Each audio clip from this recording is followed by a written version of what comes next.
I hope you all are doing well today and enjoyed your week off last week. Uh, totally fine. Be safe, be safe. Okay, let's see. So today's lecture is going to be on community engagement, and we'll also be doing a midterm review. You'll be getting your midterm project assigned this week, and it really is just your outline for your final. I really want you all to gather all the information that you need for your final paper.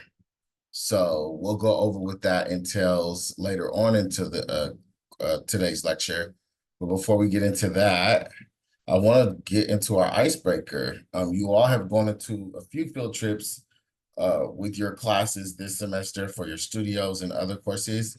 So I want you all to think of interventions that you identified on your field trips. What are some interventions that were coming up? And these can be in alignment to the social determinants of health that we've been learning in this course. So it could be like environmental interventions. It could be a landscape intervention that will encourage economic opportunities. So however you see that. But what are some interventions that are coming up for you in relation to the field trips that you've been on so far this semester?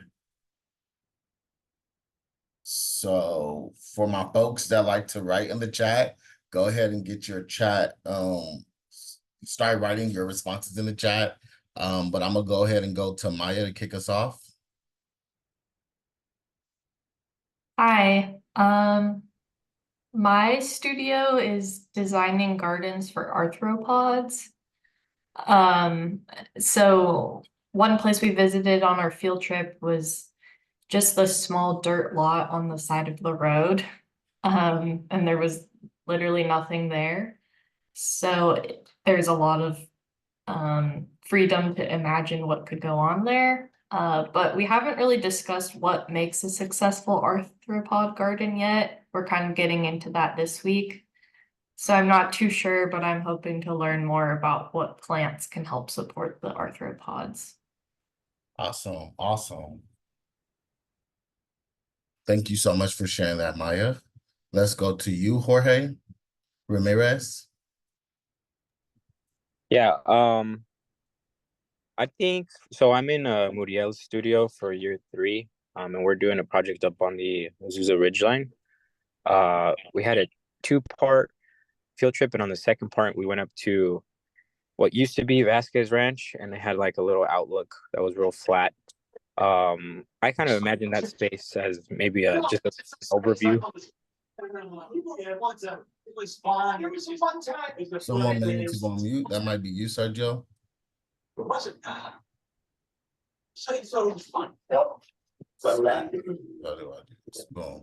There we go. Sorry about that, Jorge.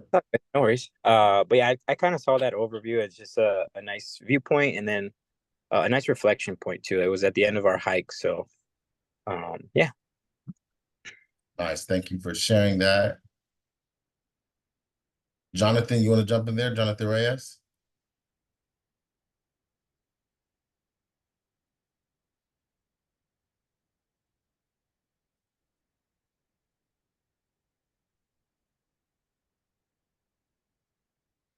All right, you might be responding in the chat, Jonathan. I'm gonna go ahead and go to Rebecca. And then we'll go to Manuel Becerra. Hi, so I'm in the same studio as Maya, and when we did our field trip, we toured a bunch of different parks in the Pomona area. So it was Pomona and in Claremont as well. And one site that we went to, there was kind of a successful garden on the top of the hill, because our focus is like designing small gardens for like insects and bugs. And the only issue with it was that it was hard to access. And so just kind of imagining different ways to make that access more accessible for everyone. And then also for people to know that it was there, because it was kind of on the top of this hill and you had to climb some stairs that were not really in good shape anymore. So there's probably a lot of people who don't even know that it's there. Thank you for sharing that, Rebecca. And I really appreciate you for including different types of considerations, right? So, the main focus of the project could be, the fauna that are impacted by the site. But, you mentioned the intervention could be accessibility. So folks who may want to experience that site, how do they access it, right? And so thank you for identifying that as an opportunity for intervention. Manuel? Yeah, so my studio is with Gary, and we went to an old brownfield site in like West Adams. So it's out the Lay area. So when we went there, I mean, it was an old oil drilling site. So there was a lot of like, it was just a really barren patch of land. And there was just a lot of like community and environmental intervention there because like those were like some of the main things that needed to be addressed because the community is like that's kind of the source of our project really, or our studio is addressing those Mhm. concerns. And so yeah, community and environmental interventions on that site. Yeah. Awesome. Thank you for sharing. Let's go to the chat. I see Colin has a response. On our last year's field trip, we went to the Girl Scouts of OC Camp Sherman. We are to design interpretive trail for the Girl Scouts that highlights the Tongva people and the inhabitants of the land. I saw a large cultural intervention, making sure that the Tongva people are now included in the story that Camp Sherman tells. Yes, yes, yes, yes. That's super powerful, Colin. Thank you for mentioning that. Um, Hopefully soon I'll be able to teach a course that is specifically towards Native American community engagement. There's unique considerations that need to go into engagement with local tribal groups, but most sites that you're interacting with have a historical connection to Native tribes. And oftentimes it's an opportunity to see if you can leverage the site to tell that story. So thank you so much, Carla, for bringing that up and naming that. That sounds like a great project. Let's go to Issy and then we'll go to May. Hey, I'm in the same studio as Rebecca and Maya. And one of the things we're working with a community partner on our arthropod projects. They're called Clean and Green Pomona. And a nice example from them is that they have like a tree planting initiative where they work on planting like street trees kind of along the curb, that road verge area. And I think that's a really interesting place to think about interventions in relation to like pedestrians and then also increasing green space for arthropods, for instance. So that was something that I liked. Yeah, that's awesome. And it sounds like you already have a community stakeholder to consider in your intervention as well. Thank you for sharing. So, May? Yeah, I'm in studio with Gary, so I'm also working on the former drilling site in South LA. So I think one of the innovations is that there's existing oil wellheads on the site. So just addressing that and making sure we're not putting buildings there, and then having access to the oil wellheads if there's any leaks. Just designing around that.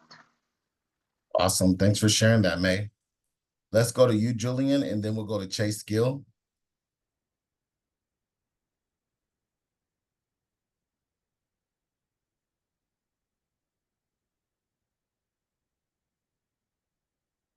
Again, if we plan to respond in the chat, go ahead and put your response in the chat so that I can go ahead and read it and we can avoid the awkward silence, I guess.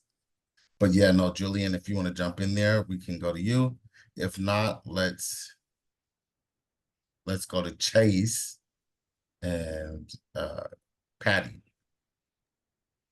So I'm also in Gary's class. I guess it's building upon like what other people are saying, just finding ways to innovate ideas that help to benefit the community, but also to not create like gentrification. Yes, yes, that's definitely something to consider, Chase. Thank you for naming that as well. And that really is an important component, especially in relation to how you socialize your site. You want to make sure that the people who currently live around your site are part of the decision making and the idea, the ideation of what's happening around the site, so that they can feel that sense of ownership. So yeah, no, thank you so much for naming that, Chase. Patty, I see that you are going to type in the chat, so we'll go to Melissa.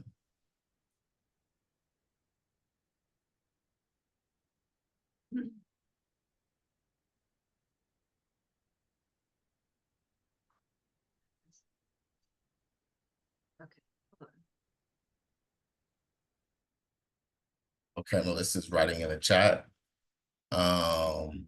Let's go to Sergio Solano. Hello. Hello, So, Sergio. okay, hear me? Yes. Okay, so I remember earlier this semester we went to like different sites in the Pomona Valley, and we basically were seeing kind of like the landscapes in each park and their unique features.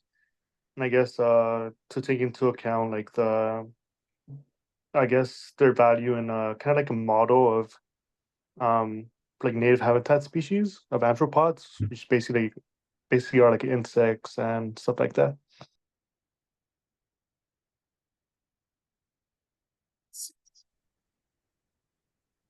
So one of the things that is coming up for me is sometimes what happens on your site, and this may come up with environmental considerations. Um, Sometimes your site may be home to an endangered species, or an opportunity to create a wildlife habitat for a particular species. So it sounds like your class is doing that. There are a few components, right, that are important for that wildlife habitat. And so I guess this is something that you all could think of in relation to your intervention. So in order for it to be an effective wildlife habitat for your particular fauna, for example, you would need to have water, a place to raise young, shelter, and the last thing is food, right? So all of those components need to be a part of your site's design considerations. And it has to be mindful of what your particular species needs in that regard. So as you all are thinking through your response to this question, maybe you can think of an intervention along one of those wildlife habitat features. Let's go to Philip, and then we'll go to Claudia. Yeah, so I was thinking about just when you had us walk around the community a few weeks ago. And so over here, like in Blow Heights, like there's a major problem with stormwater. The streets become a river during the winter, and a lot of intersections like will stay flooded for a couple weeks. And one thing I noticed during the walk is that a lot of the parkways are paved over or concreted over. And also a lot of people are concreting over their yard, right? And so in trying to save money on maintenance, basically it's created this really big problem. So I think like the intervention that I thought of is there a way to kind of get some funding for those parkways to be utilized or planted, right? To do some infiltration? That'd be one. And then also maybe finding like whether it's a roundabout or doing a bulb out, but finding a way to like increase the infiltration capacity too. And it's just a tough situation because like generally the situation with parkways and like Professor, you correct me if I'm wrong, but the city owns the parkway, but the owner of the property adjacent to it is the one who has to pay to maintain it. And so when you're like in a lower income area, that kind of creates this conflict of like, basically no one wants to pay for this, and then we have this big stormwater problem. So I don't know, that's kind of what I was thinking. Yeah, no, that's a really great idea. And one of the ways that you can look into that is different municipalities have incentive programs for homeowners. You mentioned homeowners who are covering their front lawns with concrete. And sometimes they have incentives to create you know, rain gardens and other types of drought tolerant landscape features, even like the type of landscape and plants that you use, right? So there's a lot of drought tolerant local native species or local native friendly species of plants. And there may be incentives from the Department of Water and Power who provide, different incentives for, let's say, changing your landscape from being a green lawn to a more drought tolerant landscape. So that's something to consider. And then also looking at any initiatives for the different municipalities that you live in, because you mentioned the parkways are maintained by the city. So they have different departments like the Bureau of Streets and Lightings, for example, and those departments may have efforts to address some of the landscape challenges and constraints that many communities are living through. And it can be rooted in different climate emergency initiatives, like looking at what do they call it, urban heat islands, for example. So really being able to draw in policy alignment, particularly from what's happening in the local municipality, as well as bring in some of the trending topics or trending conversations that are sparking a lot of conversations when we're talking about like urban heat island effects and the different design features that impact or increase those experiences for low-income communities or your target demographic community. So no, that's a really, really great example. I'm glad you brought that up. Oh, thanks. Yeah, I mean, and this is kind of one of the reasons I'm taking this class is that so I'm in city of LA. And so when I've asked different city talking with the rec and parks person or whatever, it sounds like in addition to getting all these different stakeholder groups not in government, there are several different agencies within the city that have disparate agendas or briefs or whatever, right? And you have to get all of those folks on the same page too. Indeed. So, yeah, class. Indeed. And oftentimes what happens is your idea is going to impact not only the community, but the local government, right? It may be a policy that doesn't exist that needs to start happening. It may be a regulatory thing where a department isn't doing their job and you're calling it out and, hoping that they step it up. It may be a siloed issue where two departments are impacting a needed outcome, but they're not communicating or collaborating in a sense that allows that outcome to be streamlined or effective, right? And so sometimes it requires stakeholders like yourselves, right, to see those gaps and initiate that engagement. And that's another reason why, this course is important, because it really allows you to do that landscape analysis to understand who the key stakeholders are, and you may be able to initiate some of those conversations that need to happen in order to optimize your project, your particular project and vision. So yeah, this is really, really good stuff. I'm looking in the chat. I see some folks responding in the chat. I have Claudia, my studio visited an empty lot in Watts. I noticed that there was another empty lot with benches, and I envisioned that to be an extension of the park design. This little thing is blocking my view. Or I can't see what that says. To the park, in addition to the park design, because of how they are just empty lots that because now they are just empty lots that could add more value to the landscape of the city or surrounding neighborhoods.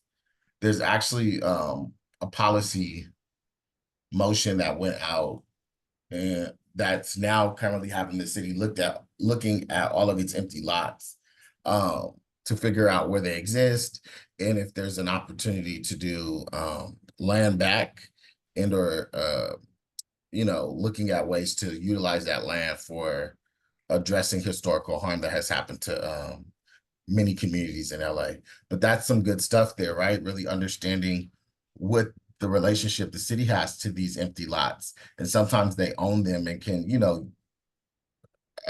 delegate a purpose to the usage of that lot and really build it in alignment with what the community's vision is.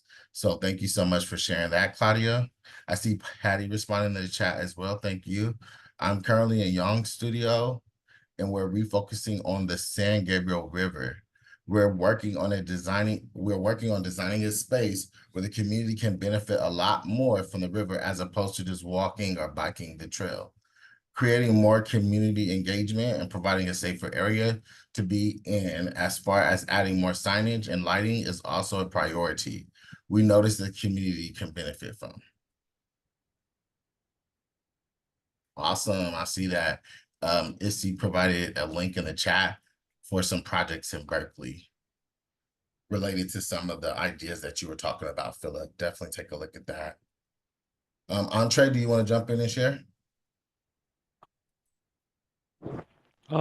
Yeah, so I'm in Jimmy Taw's studio for third year, and we went to a park in San Pedro, near where they store all the containers and stuff Okay. like that. And the whole time I was just thinking like, damn, I wish I had like, maybe I was just hungry that day, but I was just like, damn, I wish there was a like a store or like a restaurant or a cafe here where I could just get something to drink and like walk around the park. Mm. So just looking at this idea of this really, what do they call it? Food desert. In your experience, it sounds like.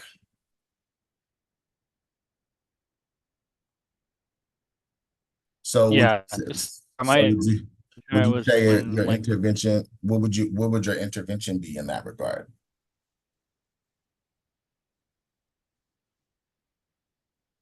I guess how we could incorporate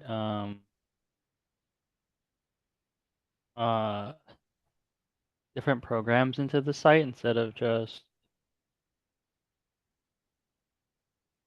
a normal green spaces in a park.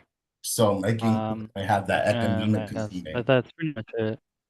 So that economic component Yeah. that addresses the gap of food access, but creating the opportunities as well for entrepreneurship on the site that addresses that gap. That sounds amazing, Entree. Let's go to Jamie and close out with Julian if you are ready.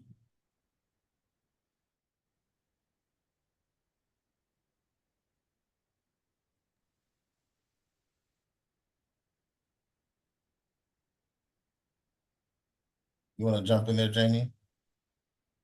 The question is on the board, and it really is in regards to your field trips that you went on this semester for your studios and any interventions that came to mind for you when you were on your site.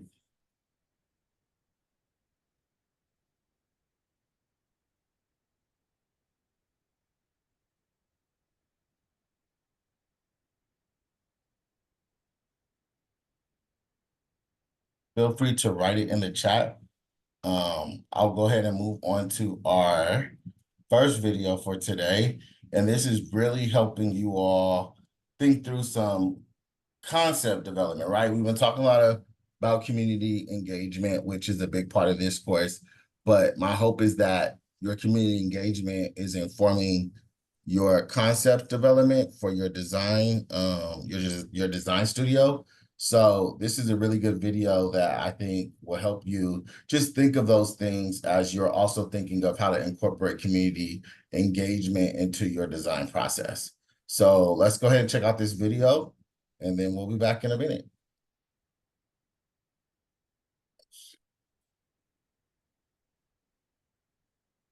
Make sure that the volume shares. Share sound, boom, share. In today's video, you're going to learn how to create more concepts like these using 2 different methods.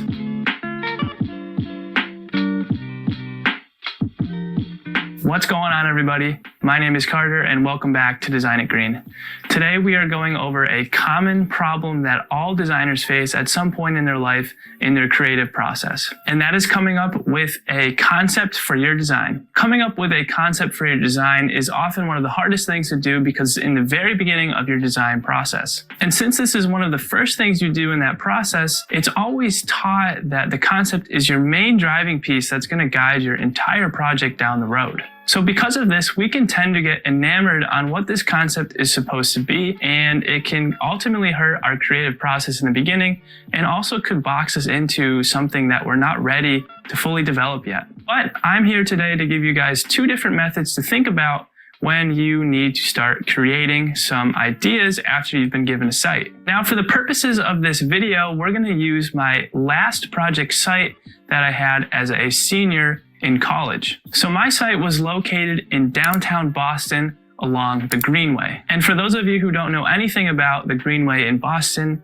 it was essentially a revolutionary project in the 90s known as the Big Dig. Now, the Big Dig was a mega project that rerouted the central artery of Interstate 93 into a 1.5-mile tunnel that went through the heart of downtown Boston. So as a result of the leftover highway, the Greenway was ultimately formed. So that space is now a 17-acre green ribbon that has become the focal point of the downtown area. So what my task was from the client was to take these 2 districts at the bottom of the Greenway and make a stronger connection from Chinatown to the north end. So knowing all of that, the first method that I always go to is if a concept can be site-driven. Now, the site-driven concept can be anything from site history, where it's located, what are its boundaries, and anything other that is significant about our site's location. So in my case, there was 2 very significant things that stood out on my site. For site history, of course, it was the Big Dig,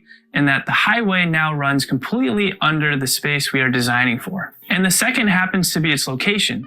It's located directly adjacent to South Station, which is a main artery and main hub for all public transportation going in and out of downtown Boston. So what occurred to me, knowing the site's history and its location, was that there was this movement layering effect that had taken place in downtown Boston. So you have the highway movement at its lowest point, and then you have the bus and transit system somewhere in the middle.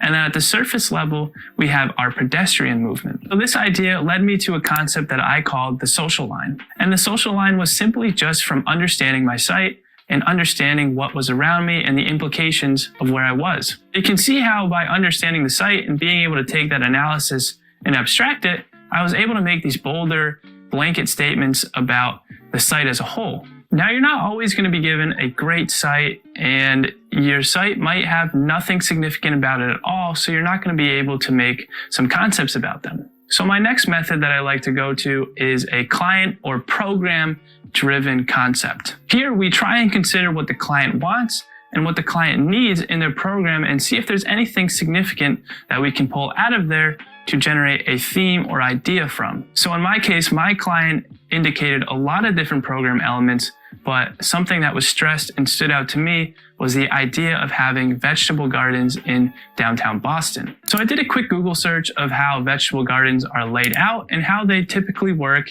in a public environment. And one of the things I noticed about how vegetable gardens are laid out is they tend to be very grid-like. So this was something that I then abstracted and took form in for a concept. So in vegetable gardens, each grid is essentially a different type of vegetable. But in my case, each part of the grid along these 2 parcels was a different program element. So my concept became about rectilinear and geomorphic form from the basic kind of vegetable garden idea. So these are 2 concepts that I had in the very beginning of my design process in my senior year thesis project. Now, what was great about this was I had multiple concepts to choose from, so I was able to ultimately choose the stronger and better concept for me. And that ended up being the social line concept just because it had a really, really strong foundation and seemed to really, really make sense with everything else that was considered at the site at that time. But nonetheless, those are two different concepts that I was able to come up with using those methods that I just talked about. And I know this was a very specific scenario, but I wanted to present this in this specific way because in school, you're never really taught how to take that analysis of the site or the client and pull it out and help use it to guide your design decisions and build concepts from. So I was hoping that through explaining my process, you are then able to see how that research and see how that analysis plays out and gets me thinking about how to take some concepts from it. So to summarize all of this for you, when you are generating concepts, there are two things to generally think about. Consider where your site is, what it is, and what it was. Consider your client's needs and its program elements. This is going to be the easiest way for you to come up with multiple concept ideas because they're all real ideas. Everything about the site was or is a real thing, and anything that the client says they want or they need or the program elements are very, very real and very realistic. I hope that helps break it down, and I hope that I was able to help some of you guys out there who sometimes struggle with the early phases of the design process and getting some big ideas and concepts out there. That person is, and still often is, me, so I totally understand where you guys are and the struggle that it can be to create some concepts. So please feel free to reach out with some additional questions or want to shoot off some ideas without the pressure of your clients, your professors, or your colleagues. But that's all for today's video. So if you did enjoy it, please hit that like button. It helps push this content out to others and helps me know that this information was helpful to you guys. And be sure to check out my other content here on YouTube for more as well. But anyways, thank you guys for listening. Be safe, and I'll see you next time.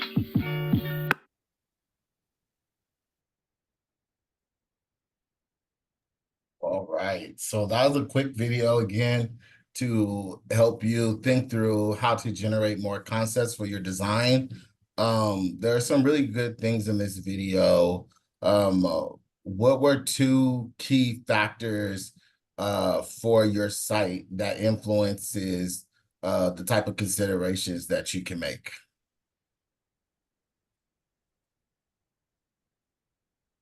These were named in the video. I can go. Go ahead, Manuel. Yeah, so I think that what would those what a site would influence is how let's say maybe existing pathways, existing programming really, Mhm. and how that influences how you're gonna design and what your concept will be, because you have to either work around those or you have to replace them entirely. So I feel like that's one, I guess I would say that's one big thing that would influence when you're trying to come up with a concept for a design, kind of how do you work with what you already have. Indeed, indeed. With this project site, for his project, what was something significant about that site? What were they referring to it as?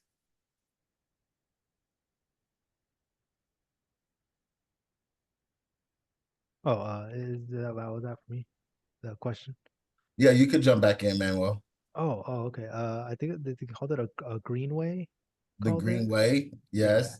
And that was like the vision for the project moving forward, but it was related to like the big dig, they called it, right? This regional situation. With that being said, what was the scale of this site? We've been talking a lot about the scale of projects being regional, city, or neighborhood. What would you say the scale of his project was?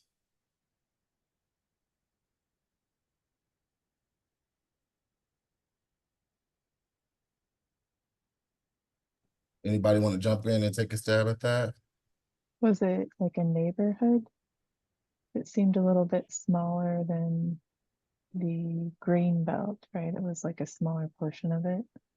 Yeah, it was a very I guess his project scope was very small, but it was connected to this regional, I would say, project with the rail system that he mentioned, that was connecting different parts of the region together.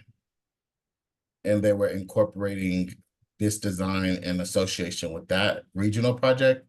So I would say that it could be both neighborhood and regional. Did anybody else catch that regional connection?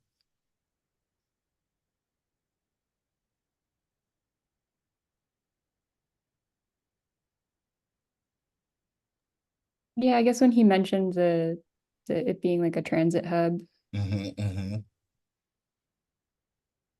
Those are some really key factors to consider. Your site may be, let's say, in a particular neighborhood, but it may be connected to a regional relationship to the region, right? And so you want to be able to pick apart those things, especially with your projects, to know, like, is the impact on your project regional?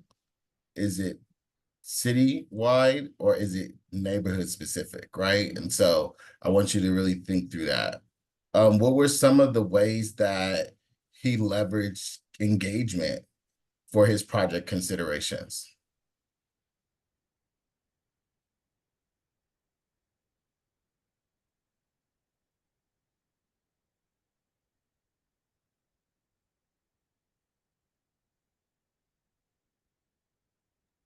He mentions the vegetable gardens are kind of like the client-driven part of the program, but I don't remember if he said those were people that he spoke to in the neighborhood or how that data was collected. Yeah, so in this example, he mentioned that he engaged the clients. Yep, Maya put it in the chat. He asked about the client's need, and they identified they wanted a vegetable garden, right? And so he did research on the different types of vegetable gardens in like urban settings. And then he used that to develop which one he was most, well, it sounded like he was basing off of his own capacity to execute. And then also, it sounds like he was also looking at the constraints of the site, the different things that he had to consider for the site. So those are all things that are really important, right? He engaged the site, as the client, right? And direct engagement with the client. In this particular situation, it's a client project. So it's like, okay, cool. You're direct engaging with the client. And then he also did the environmental considerations, right? The site-specific considerations, so that he picked the best design concept that fit for that site. So these are all the things that you want to think through, right? And I really like this video because it's very short, quick, but he really touches points on a lot of the things that we've been discussing in this course. And as you're thinking through your design studio projects, I want you all to really be mindful of the opportunities this course is giving you on ways that you can develop and generate concepts using the community engagement tactics that we've learned throughout this semester. All right. So thank you all so much for participating in that video. We're going to go ahead and take a few minutes of a break. We'll come back at 6:55, and we'll continue with the lecture. But yeah, go ahead and enjoy your break. Use the restroom, grab some water, and then we'll be back in a little while.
All right, we should be coming back.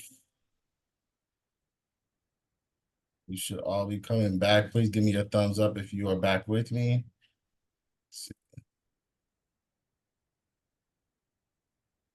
So, see some of the thumbs going up.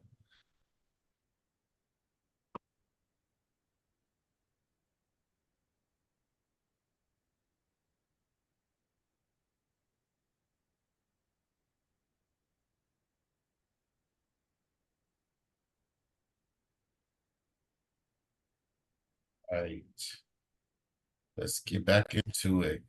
So we've been talking a lot about community engagement projects, and there are a lot of community-based organizations doing some great work, particularly in the landscape space. These are some really great community-based organizations addressing climate change, creating community spaces, and they're doing it in different types of sites, right? Contested sites, residential sites. And so I wanted to really share some of these organizations and talk about some of the projects that they're doing and why they're so amazing, right? And so definitely want to start with Moonwater Farms. Moonwater Farms is a farm that's located in Compton, and it's owned by a husband and wife, and they do work to open up their home to the community around their home. And so again, this is in Compton. They host events on a regular basis, and they create opportunities for tours where students and community members can come and learn about Moonwater Farms and why they work, how they work. They have animals on the site, and they have such a beautiful landscape on the site that's really rooted in a natural landscape approach. They also do a permaculture design principled approach where the site kind of feeds itself. They use the waste from the animals as fertilizer. They do a lot of composting on site. And again, they do a lot of education building on site.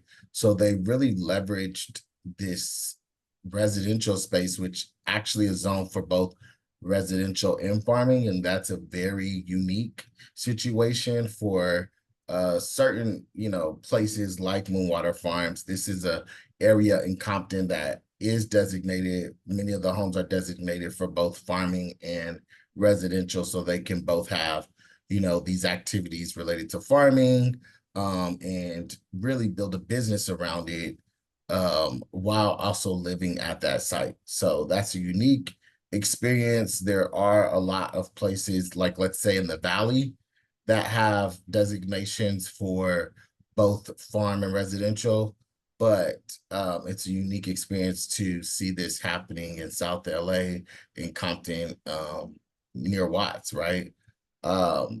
Some of the community engagement aspects of this, again, with being able to bring the community in design components of the site, and also be able to use the site for their needs, whether that be, let's say, a birthday party or a community dinner.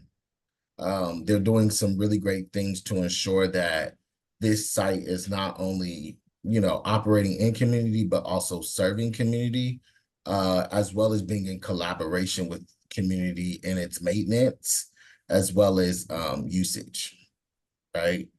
Any questions on Moonwater Farms? Has anyone ever visited Moonwater Farms? I know if you've taken any of my courses, you've probably went to a field trip there, but has anyone been to Moonwater Farms? Or a place like Moonwater Farms?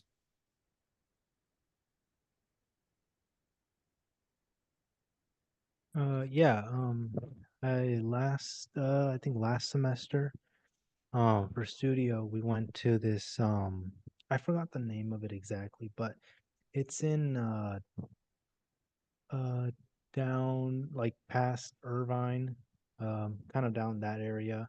Okay, And yeah, the Ecology Center. There we go. Yeah, Carla said it in the chat. The awesome. Ecology Center.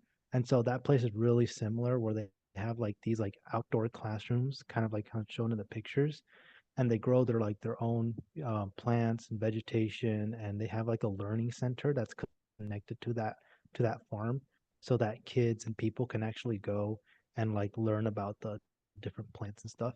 Um, Kind of similar to this. Yeah. Awesome, awesome. Thanks for sharing that, Manuel. Anybody familiar with Crop Swap LA?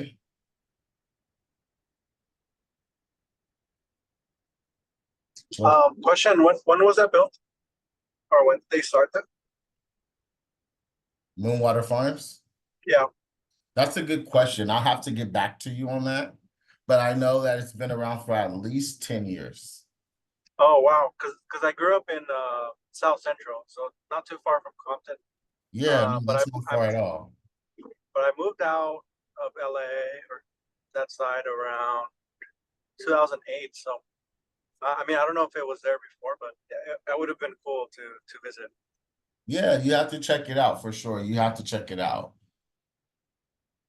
Crop Swap LA is another community-based organization located in South LA. And they do a really innovative approach to addressing the food desert or, you know, food apartheid, some folks call it, that exists in South LA. And so Jemiah Hargens is the founder and director of Crop Swap LA. And he started an effort in partnership with different homeowners in LA where he uses their front lawns, backyards to develop a very robust produce development, economic opportunity for the homeowner, as well as farmers, urban farmers here in South LA. And so this becomes an opportunity for families to sign up for produce packages that are then set up through a delivery services to be, you know, from every harvest that comes from these gardens, these community gardens, again, in front of people's yards, goes to these families that sign up for the service.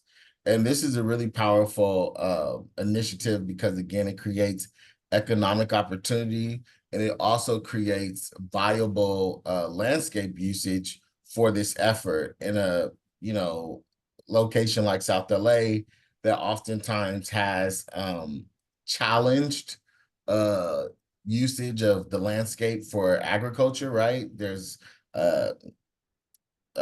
you know, toxic soil that many South LA communities have to contend with because of a lot of the toxic plumes in the groundwater. Recently, there was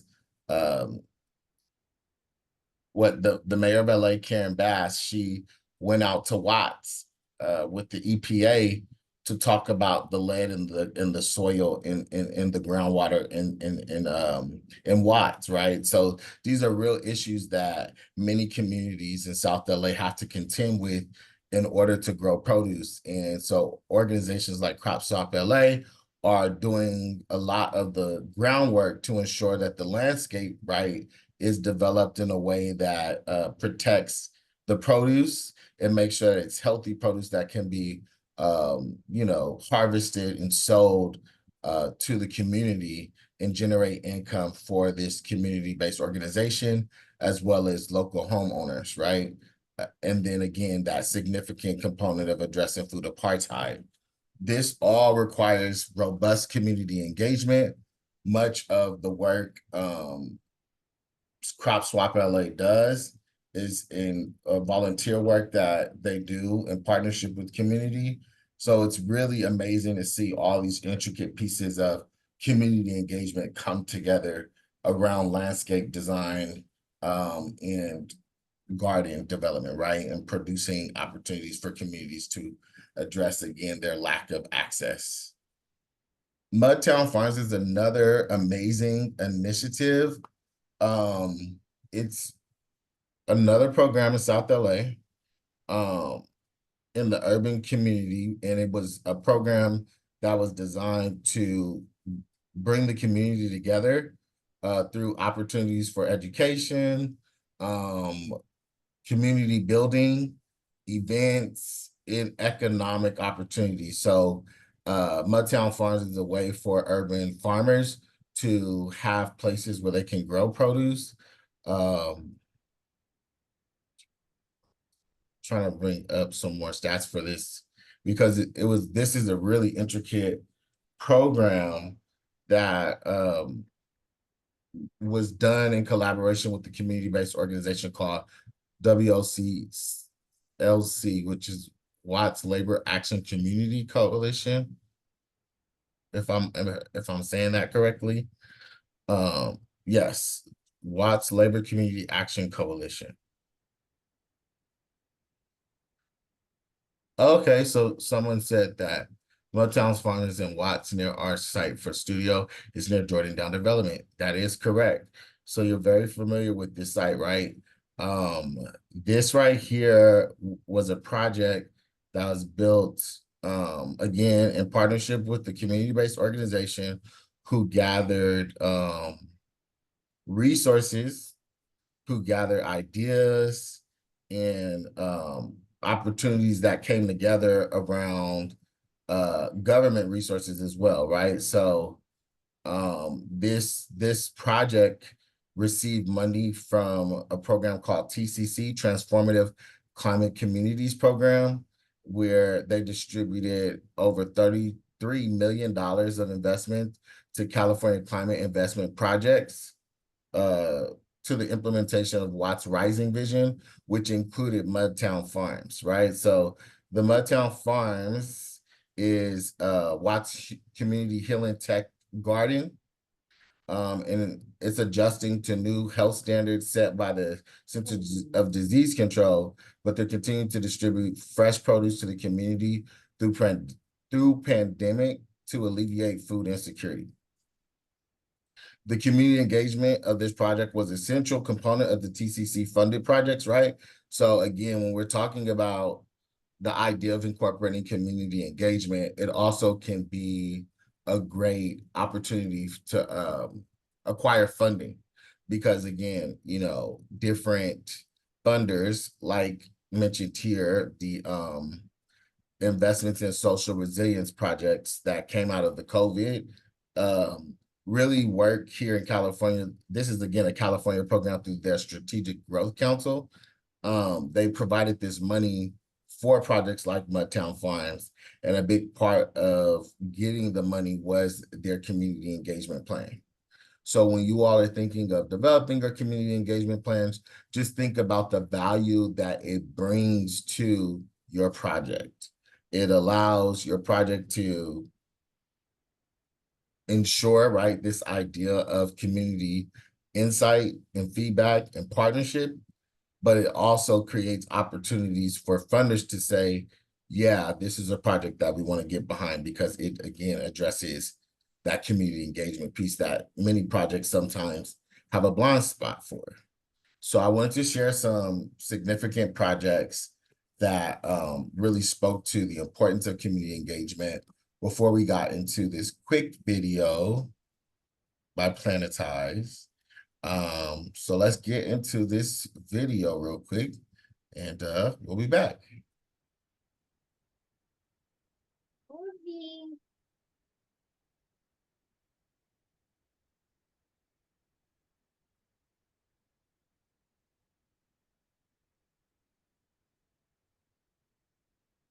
We're going to look at what better community engagement means to planning agencies. Over the past year, we've interviewed over 150 planning agencies and asked them a series of questions. And the most primary question we asked them was, what does better community engagement mean to you? What we heard repeatedly was 4 key goals, and the goals divide into 2 categories. They talked about the quantity of public engagement and the quality of public engagement. And there was 2 main goals for each one. So let's dive in. The first one, in the quantity section, they talked repeatedly about the need to engage more people. There's constant frustration expressed by planning agencies that they just don't have the critical mass in order to be able to go to decision makers with confidence that they've engaged enough people to be credible in terms of picking up the range of community views out there and developing the kind of support that is needed to support plans during implementation. We've got a nickname for these people. We call these people the STP. These are the same 10 people that show up to every meeting.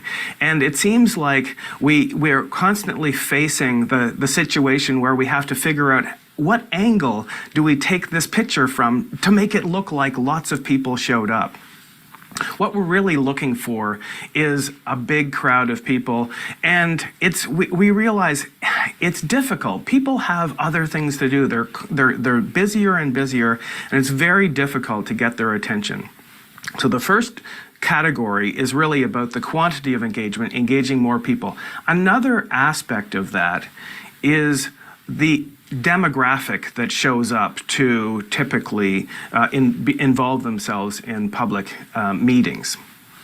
It tends to be a fairly narrow demographic. We see a lot of gray hair. We see a lot of people that look similar to each other. It's very difficult to get a broad cross-section of different nationalities, different levels of income, and so forth involved in the community engagement process. And so another thing that they mentioned is the breadth of engagement.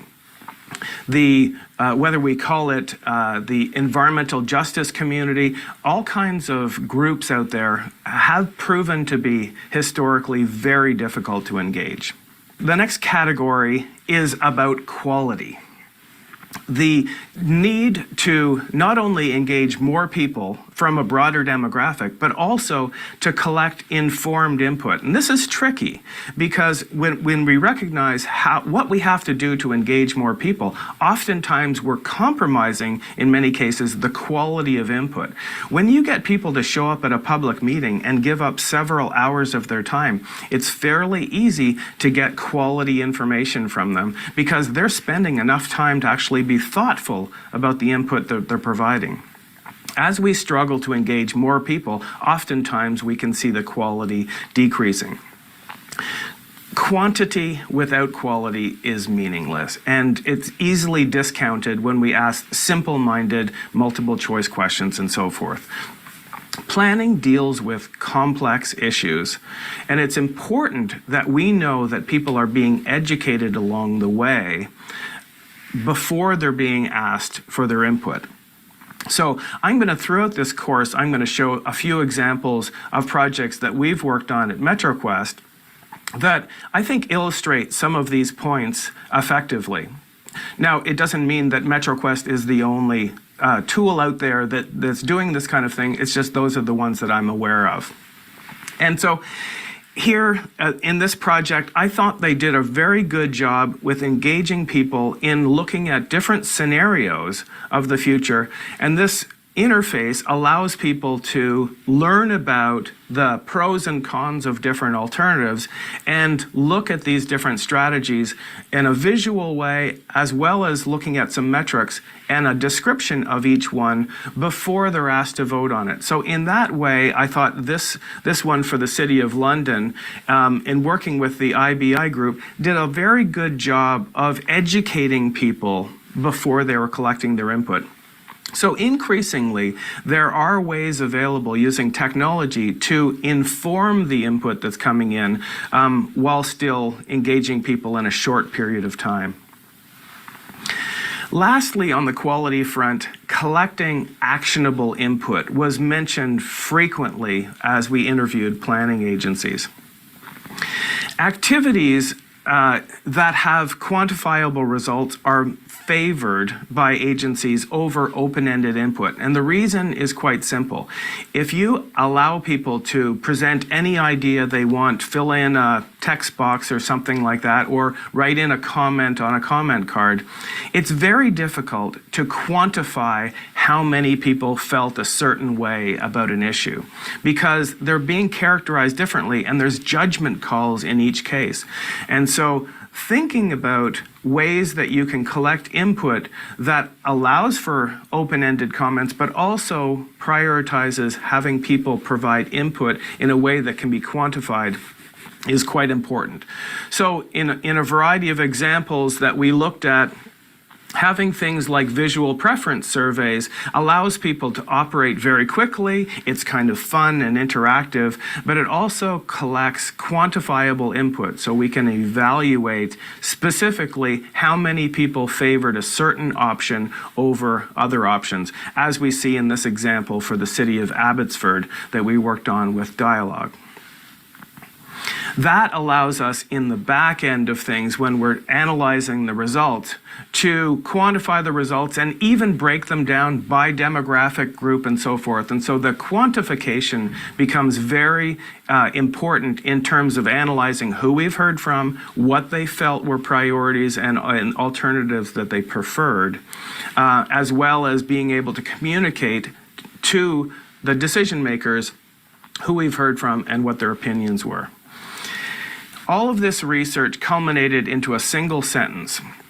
The best community engagement from planning agencies' mouths collects informed and actionable input from a large and diverse group of participants to inform decision making. And that last clause is very important.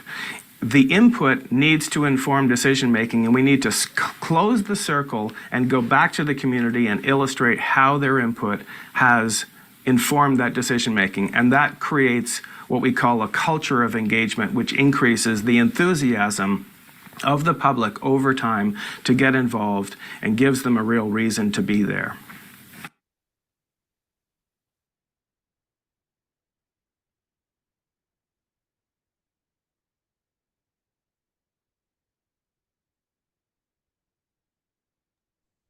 All right, how about that video?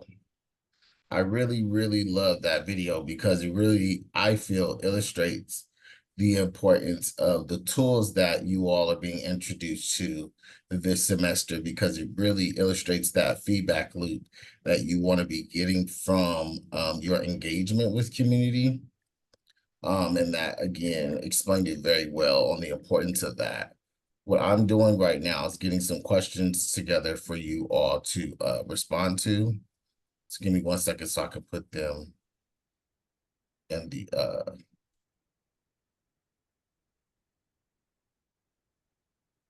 chat thread.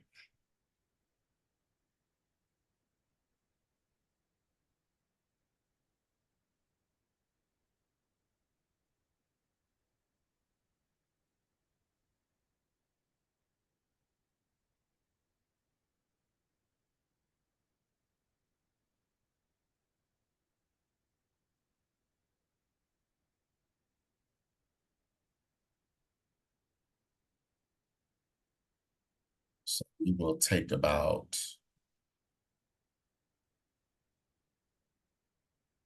15 minutes to respond to these questions. Let me see.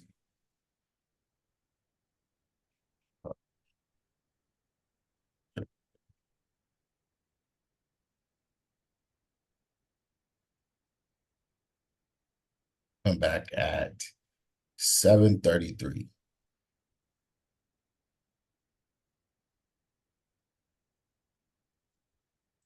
Let me also put the link to the lecture in the chat.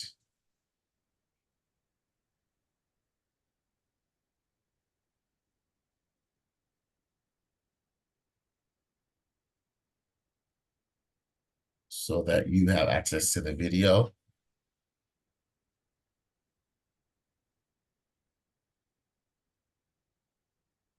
And I'll see y'all back at 7:33.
we're going to look at what better community engagement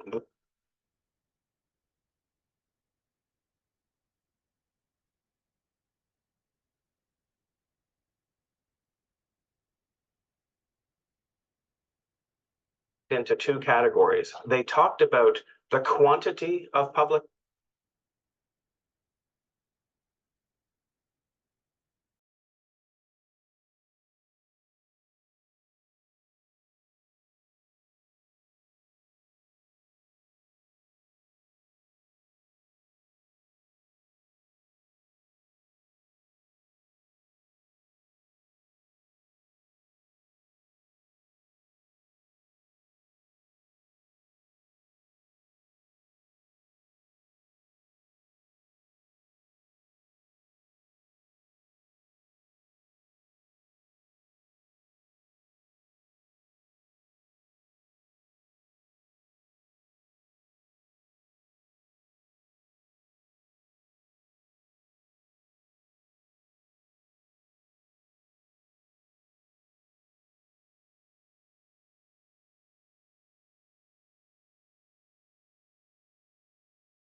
Right, you should be coming back now. Give me your thumbs up if you're back with me.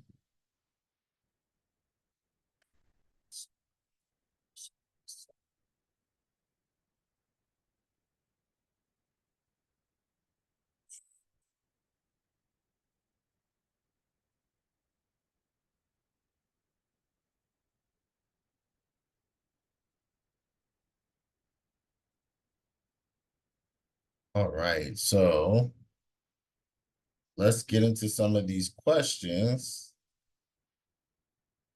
We'll have a few folks share out before moving on for our midterm review. So who wants to go ahead and start with number one? What are two categories of goals typically set by planning agencies, and how do these goals guide community engagement efforts in city planning? I can go, Professor. Go ahead, Manuel. So the two categories were quantity and quality of public engagement. So like quantitative input is basically just it engages more people, so it helps like expand like the insight and understanding of a space, and helps plan like accordingly to what those people need.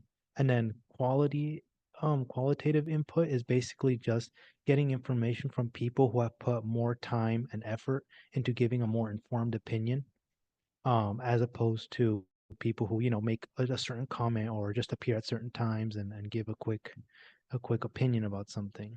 And qualitative is input is people who have put more investment into the project. Indeed, thank you for sharing that, Manuel. I really liked how the video really discussed also the depth of engagement, right? The idea of ensuring that it's not the same 10 people, right?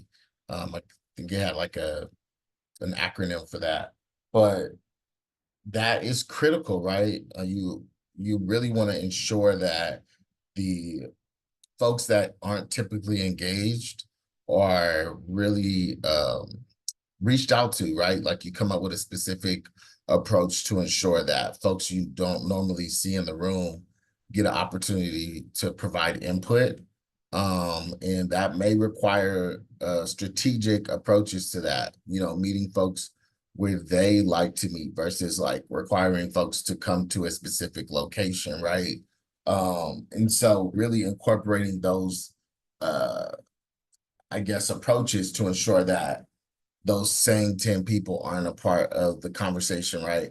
Or if you start your engagement and you see that like everyone that you're engaging looks the same, right? But you know that the community demographics based off of the quantitative research that you did is definitely not represented by that. And so you can use an approach to say, okay, well, we've heard a lot from this particular stakeholder. Let's go ahead and do some outreach to, let's say, folks that are under the age of 18, or folks that are elderly, folks who, let's say, are formerly incarcerated, or folks who are at-home parents, right?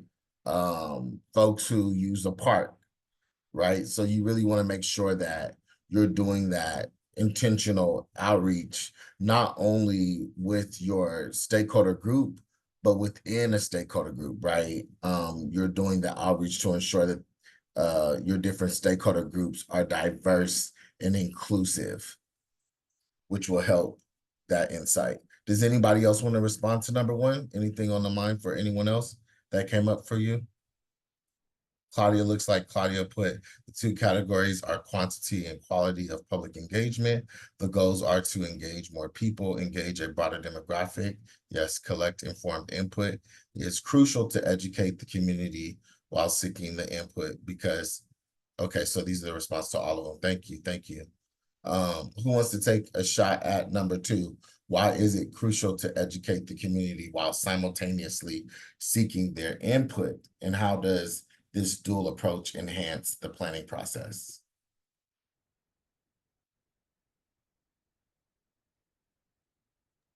I can talk about that one. Awesome, Maya, thank you. I was thinking about how some people are really quick to say no if they don't actually understand maybe what's being proposed. So it's important to, talk to the community first and educate them on the things you're proposing so then they can actually form an opinion on it after that. Mhm. That is super important. Thank you for sharing that. Yeah, it's hard to know how to participate in the conversation if you don't know what the conversation is about, right? So that initial education piece of what the project scope is, maybe, how much the project is spending, the different areas that the project impacts, right? We talked about like maybe social impact, economic impact, and you really want to base that off of, let's say, what that stakeholders' interests may be most aligned to, right? And so we've been talking a lot about how to uncover your stakeholders' interests. And so really being able to communicate your project scope based off of that alignment, I think is going to be very powerful tool that you all can be able to leverage. And I do see that Philip responded in the chat. Educating the community improves the quality of information planners can collect, making it possible to engage more people while still obtaining quality results. Yes. Melissa as well. We need them to be involved and connected to the project with the sense of ownership. Yes. The project to be then afterwards continued, right? Yes. A lot of times these projects need ongoing support, whether that's, ongoing funding or even maintenance of that site, right? So how do you engage the local community or different stakeholders to ensure that the long-term vision or long-term maintenance of the site is addressed? Thank you all so much for sharing. Let's go to number 3. So question number 3 asks, what types of tools were used or commonly used to gather input from the community, and how can these tools be leveraged to both educate participants and address the issues at hand? Were there any examples provided in the video?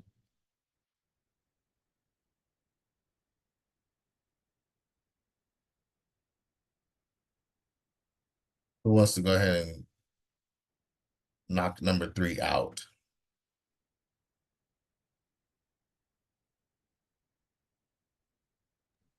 I can. Awesome, Rebecca. So they talk about using technology.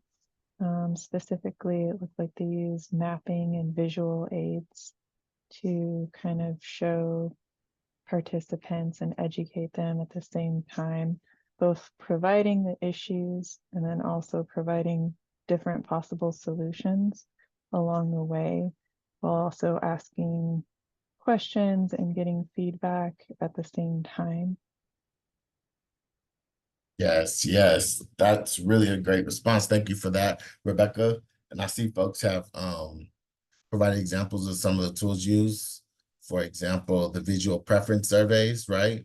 And so learning how to present information that is accessible to your audience, right? And so in addition to what you're saying, Rebecca, and even what you were saying, Maya, right? It's like you do need to do the education piece, right? But it has to be in a way that's culturally competent and also, I would say, universally accessible, right? And so using visual preferences is a really great tool to use versus like what we talk a lot about in the city. We talk about using jargon, right?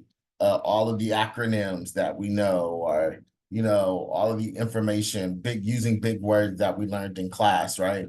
A lot of that is important to know. It's important for certain stakeholders. It may even be important to write up your report, but it may not be the most effective language to engage your target demographic. So really, again, using tools, technology in a way that really connects with your target demographics and allows them to participate from a sense of empowerment and ownership and as a partner, right? So making sure that, again, that education piece is accessible and especially because a lot of times the process you're trying to do this through is condensed or maybe on a timeline, right? And so you want to ensure that folks can learn quickly and effectively and apply that knowledge quickly and effectively to inform your projects. So a lot of the ways that you present the information will affect how that is plausible. So yes, thank you so much for sharing back on that. Yep, Melissa put in the chat visual preference survey. Yes, yes. So for number 4, what is the difference between open-ended input and action-oriented input? And how does each type contribute to shaping effective and inclusive city planning decisions? Who wants to knock this one out?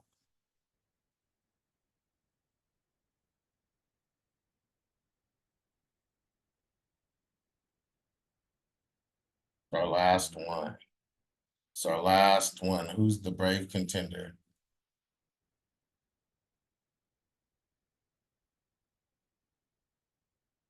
Isaac, you want to jump in there?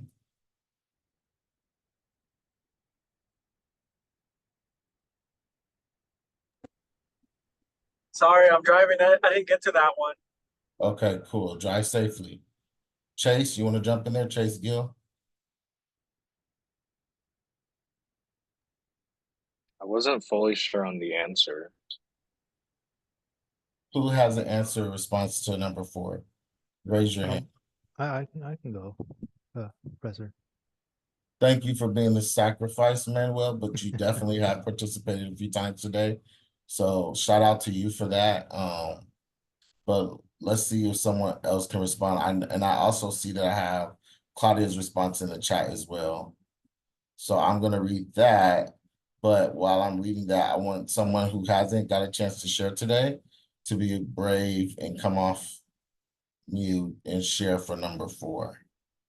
So Claudia says, the difference between open-minded input and action-oriented input is that open-ended input allows respondents to provide a detailed free-form answer, while action-oriented input refers respondents to take action to solve the problem. Each type contributes to shaping an effective and inclusive city planning decision by both providing a different but helpful approach to the planning process. Yes, yes, this is really good. So that open-ended piece is really good, but it sometimes might not be the most effective information to take action on. And so really setting up your questions in a way that allow you to say, okay, now that we have this information, we can make X decision, right? And so making sure that you're asking questions in a way that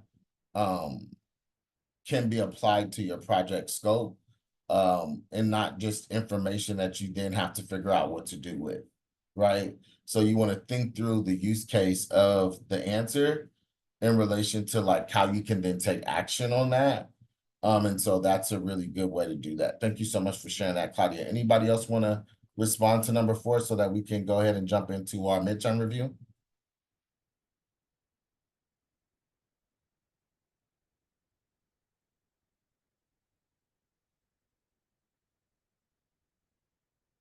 Jorge, you want to jump in there? Jorge Ramirez? Yeah, can you hear me? Yes. Okay, yeah. I mean, the way I understood the question, like I was trying to think of examples, I suppose. So like in an open-ended sense, like if you are engaging with the community, like not every community member is gonna have the same experience on it. So I would think in that sense you would want it more open-ended. Yeah. So like if they don't have that much experience, but you want to like see if there's any patterns coming up or any consistent, feedback in relation to the project scope. Yeah, I think having an open-ended approach would be, effective. Or at least you'll be able to say, okay, this is insight from the stakeholder group based off of their capacity to participate for that particular aspect. And then other aspects of the project, you want to lean into their expertise where they can provide more, right? Yeah. More direct action-oriented responses. No, but that's great, right? Like a use case for both of those. Great job, Jorge. Thank you. All right, so let's get into our midterm review. We've been learning a lot this semester. Have you all been enjoying the reading? Thumbs up if you've been enjoying the reading. Yeah, there's some good stuff in there. I think it complements the course very well. And I hope you all are leveraging not only what you're learning during the lectures, but what you're also getting from that really dynamic book. So with that said, we have a midterm assignment that we got to get through, and I have utmost confidence in each of you that you'll do amazing with it. So the goal for this project is to, let me pull up the other screen. So this is posted on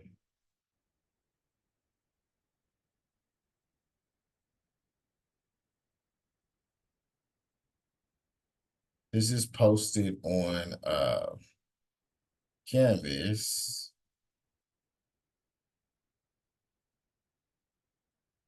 So for your midterm, there's basically 7 parts to this project. You need to complete the narrative canvas, the components of the narrative canvas using the framework, complete the research framework tool, and you want to clearly identify key stakeholders, identify design precedents from your class for site scale, right?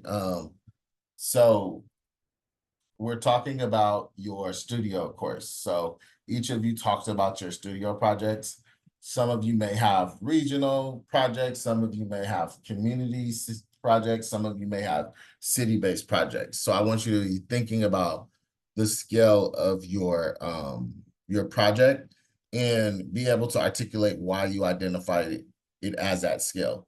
Everything that I'm asking you for in your midterm, we have gone over, I would say, thoroughly in this course. You can go back to any of the lectures that you feel you need to revisit in order to execute this assignment. And I've also provided a midterm packet for you. Let's see. So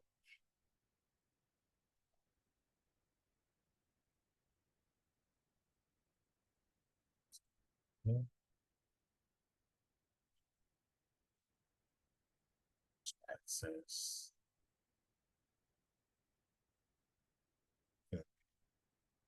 Yeah.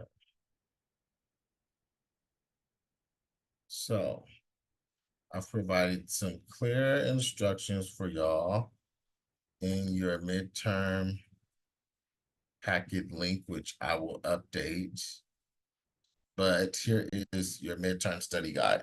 So the instructions for each section, identify how your studio project addresses these considerations. Focus on applying the theoretical concept and engagement principles in a way that is specific and practical for the community context of your chosen project site. So your studio project. So your key learning objectives: application of narrative strategy, collective impact, and social determinants of health.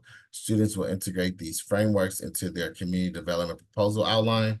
So for community engagement principles to consider, we've thoroughly gone over the social determinants of health. Consider social economic considerations that influence the well-being of residents. Narrative strategy: how can storytelling, lived experience narratives influence the community development and the public perception of your project? Collective impact, right? We talked about all of the components of collective impact. How can multiple stakeholders collaborate towards a common goal? Identifying key partnerships that will be essential for your project's success. So you want to identify your project scale: regional, city, neighborhood. Again, you can go back to the lectures that we've had this semester, and you should be able to find all of these answers easy. So you define the scale of your project. What is the scale of your project and why is it important to your community development strategy? Precedents to research. Design precedents, find examples from Do I have a link here? Yeah, here's the link here. So that link is there, but you want to use the ASL link and align your project scale and approach, right? So you're looking at, okay, my project is a community scale project. This is a type of project that you would say represents how you're thinking through what your project represents, right? So you can look at any of those ASL projects using the link and figure out which one you feel is most aligned to your project. Which landscape design precedents can you reference for your project and how do they inform your approach? Direct engagement precedents. So you also want to look at community engagement tools and/or examples that you would consider for your community engagement approach. You want to identify the stakeholders that you may need to engage, right, in relation to your project. This may be residents, community-based organizations, schools, developers, elected officials, small businesses, etc., right? Identify key stakeholders for your studio project. Who are the most important stakeholders and what are their interests? You want to identify constraints, right? We've talked a lot about constraints this semester. So economic constraints, identify constraints and opportunities within your project's area that impact economic development. So it gives you a breakdown of that, identify stakeholders that can stimulate the local economy, explore ways to incorporate economic opportunities such as local vendors or aligning the site with local transit. How will your project stimulate the local economy and which features align to these goals? Environmental considerations, address environmental features and challenges such as endangered species, geographical constraints, or wildlife opportunities. Identify environmental factors relevant to your project site. What are the key environmental considerations that your project must address, and how do they influence your design? Research and direct engagement. So these are just some considerations that you want to cite for your sources. Policies. There may be community-led reports like from organizations like Northeast Trees, Inclusive Action, Destination Crenshaw. There may be government reports like the EPA or our county plan, the Green New Deal. There may be academic reports from Cal Poly Pomona, UCLA, USC, right? So you want to identify your sources that is informing your considerations. So these are like the research components, but you also want to come up with how this is then allowing you to say, we're going to target these demographics or these stakeholders based off of their interests on the site or based off of your research. Conduct research on policies, reports, and direct community engagement to inform your project, where research informs your community development strategy, and how does this shape your design and engagement approach. So these are all the questions that you need to be responding to and thinking through. This should be a PowerPoint visual. We've been doing a lot of this in context of the case studies throughout the semester. We've been looking at different examples of cases. You're starting to do that now with your reading and research. You had one assigned last week, and we'll do a few more of those. But now this is in relation to your project. I want you to do that same process and conduct it for your project, your studio project. What are these components for your studio project, right? So again, leverage all of the information that we've done this semester through our lectures. All that information is available to you and posted. And I want to see what you all come up with. The goal is to use this outline not only to better understand these components for your project, but you will be presenting these. Basically, this will be what you'll be presenting at the end of the semester for your final, but it will be accompanied with your written community engagement proposal. So the better your outline is for this, I think the easier your final written proposal will be for you. So definitely take advantage of this midterm assignment to set yourself up for success for your final written proposal. There's further instruction here, and it's again just helping you understand that This will be 150 points for your final grade. And this is designed to have you conduct research and prepare a presentation from what you're learning. This will be a PowerPoint presentation reflective of all of these components. Your PowerPoint should be between 18 and 22 pages.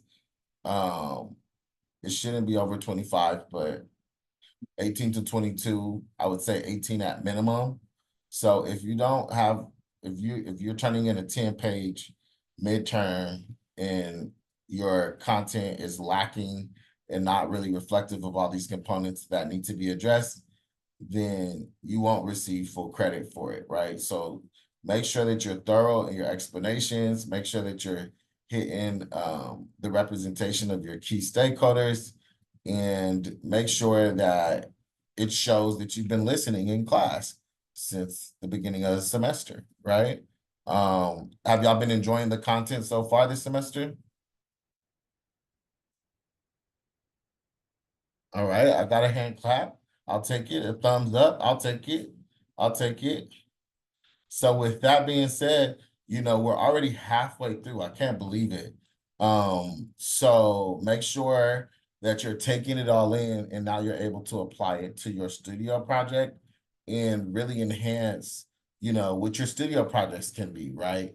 Based off of what we're learning in this course. And so I really want you all to demonstrate your learning through your midterm assignment outline project, right?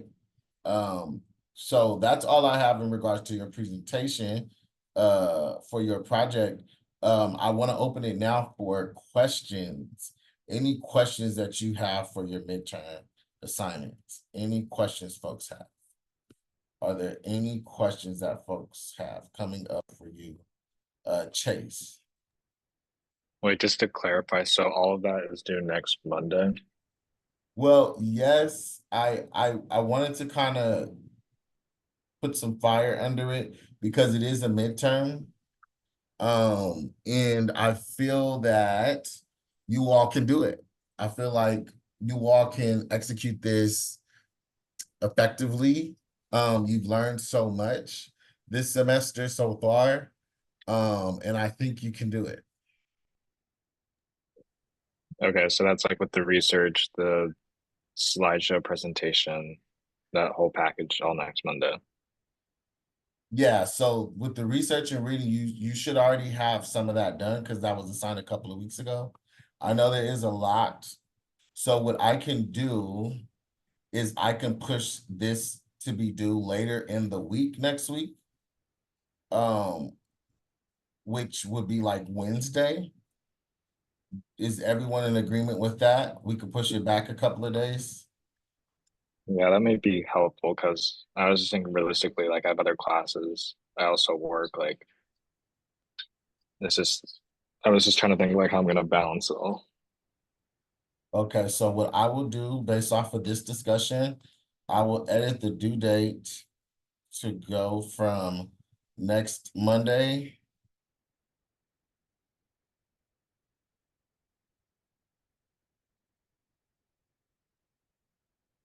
to October 25th, which will be Friday. Thank you, appreciate it. Does that sound good for everybody? Yes. Cool deal. So that gives you an additional 4 days, I would say, to knock out the midterm project. But definitely keep in mind that this is setting you up for your final. And so once the final is posted, I would say that you should already kind of have a head start on the final, right? So we'll do the final. We'll make sure that the final is due. I'll give you 2 weeks to complete the final. So, but definitely keep in mind that this project is giving you a head start on your final.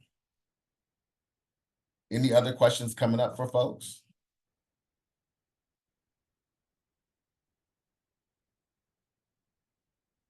Y'all excited about the midterm?